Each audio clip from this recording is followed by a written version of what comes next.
नमस्ते दोस्तों, welcome to the YouTube channel of GS पगैन एसोसिएट्स।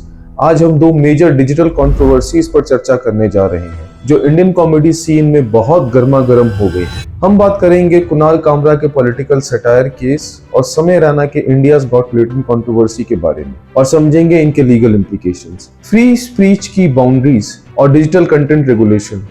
तो चलिए शुरू करते हैं।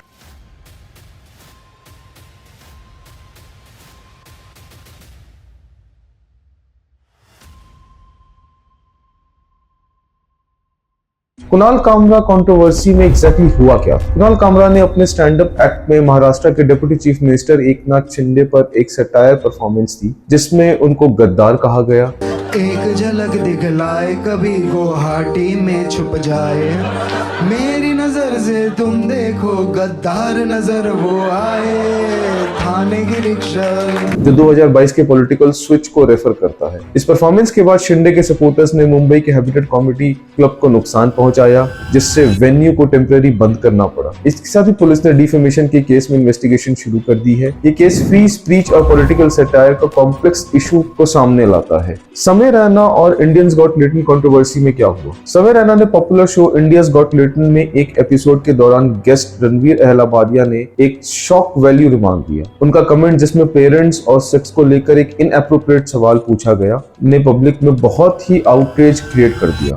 इस वजह से मल्टीपल एफआईआर्स हुए और लीगल एक्शन शुरू हो गए। रैना ने इस इंसिडेंट के लिए डीप रिग्रेट एक्सप्रेस किया, एपिसोड्स को यूट्यूब से रिमूव कर दिया और अथॉरिटीज के साथ फुल कोऑपरेशन का प्रॉमिस दिया। सुप्रीम कोर्ट ने भी इस अहलाबादिया के बिहेवियर को लैक ऑफ रिस्पॉन्सिबिलिटी कहते हुए उनका पासपोर्ट सरेंडर करने का ऑर्डर किया। अब इन कंट्रोवर्सीज का लीगल एंगल क्या है? हमारे कॉन्स्टिट्यूशन में आर्टिकल 19(1)(a) के थ्रू फ्री स्पीच गारंटीड है, लेकिन ये एब्सोल्यूट नहीं है। रीजनेबल रिस्ट्रिक्शंस इंपोज किए जा सकते हैं ताकि पब्लिक ऑर्डर, मोरालिटी और डिसेंसी मेंटेन रहे। कामरा के केस में पॉलिटिकल सटायर का कॉन्टेक्स्ट फ्री स्पीच के डिबेट है, जबकि रैना के केस में ऑब्सीन कंटेंट के एलिगेशन के बेसिस पर लीगल एक्शंस लिए गए हैं। ऑब्सीनिटी से रिलेटेड केस में सेक्शन 294 ऑफ बीएनएस एक्ट और आईटी के प्रोविजंस अप्लाई हो सकते हैं जिसमें अथॉरिटीज कम्युनिटी स्टैंडर्ड्स इवैल्यूएट करती हैं।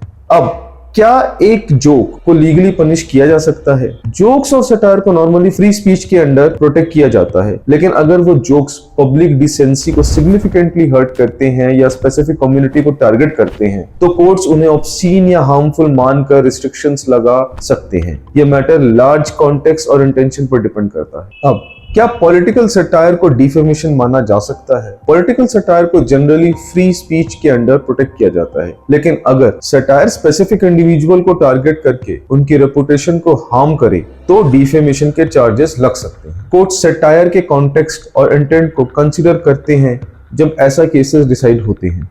अब जजेस फ्री स्पीच और ऑब्सीन कंटेंट के बीच बैलेंस कैसे एस्टैब्लिश करते हैं? जुडिशियल सिस्टम में जजेस कम्युनिटी स्टैंडर्ड्स और एस्टैब्लिश प्रेसिडेंट्स जैसे सर्टेन टेस्ट का यूज करते हैं। इस टेस्ट के थ्रू देखा जाता है कि स्पीच का रिमार्क सोसाइटी के लिए कितना एक्सेप्टेबल है। एवेल्युएशन कॉन्टेक्स्ट, टाइमिंग और इंटेंशन पर डिपेंड करती है, स्पेशली डिजिटल एरा में जहां रैपिड कंटेंट क्रिएशन और वाइड स्प्रेड एक्सेस के चैलेंजेस हैं। अब डिजिटल एरा में कंटेंट रेगुलेशन और सेंसरशिप का क्या इम्पैक्ट पड़ता है? डिजिटल प्लेटफॉर्म्स पर क्रिएटिव फ्रीडम को परफॉर्मेंस करने के बावजूद हार्मफुल या ऑब्सीन कंटेंट को रोकना भी जरूरी है। गवर्नमेंट रेगुलेशंस और आईटी एक्ट के गाइडलाइंस के थ्रू अथॉरिटीज इंश्योर करते हैं कि कंटेंट पब्लिक मोरालिटी और डिसेंसी को हर्ट ना करे, लेकिन ओवर रेगुलेशन से सेल्फ सेंसरशिप बढ़ सकती है जिससे इनोवेटिव आइडियाज और क्रिटिकल थिंकिंग पर नेगेटिव इंपैक्ट पड़ता है। दोनों केसेस ये हाईलाइट करते हैं कि डिजिटल स्पेस में फ्री स्पीच और पब्लिक सेफ्टी के बीच बैलेंस कितना डेलिकेट है।